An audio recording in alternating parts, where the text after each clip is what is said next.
低买高卖是每个进入市场的人的愿望，动态平衡持仓就是解决这个问题的。举个例子，就是保持现金和股票始终是50%比50%，当价格下跌的时候就买入一些，当价格上涨的时候就卖出一些。这样做，通过低买高卖维持仓位比例的均衡，即使价格经过一定时间的震荡又回到原位，也可以获得波动的收益。现在我们就设定一些参数，让 Stocktiny AI 帮我们生成程序，对微软 MSFT 进行回测计算。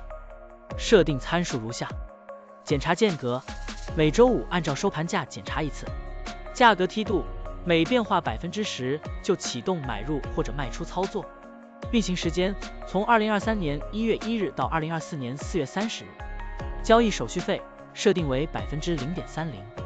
这样设定节省了盯盘的时间和操作次数。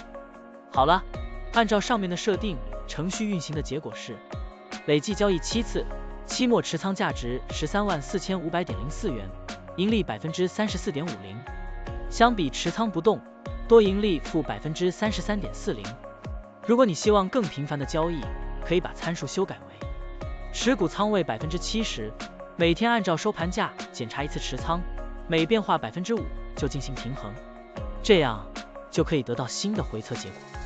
累计交易22次，期末持仓价值144265.85元，盈利44.27%，相比持仓不动，多盈利负23.63%。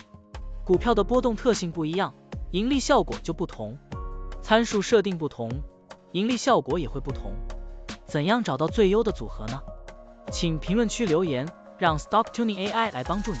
股票调优 AI， 利用 AI 技术赋能您的股票选择与操作。本站内容不构成对任何人的投资建议，您应当基于自己的独立判断做出决策。扫描二维码获取文字稿，欢迎点赞、评论、转发。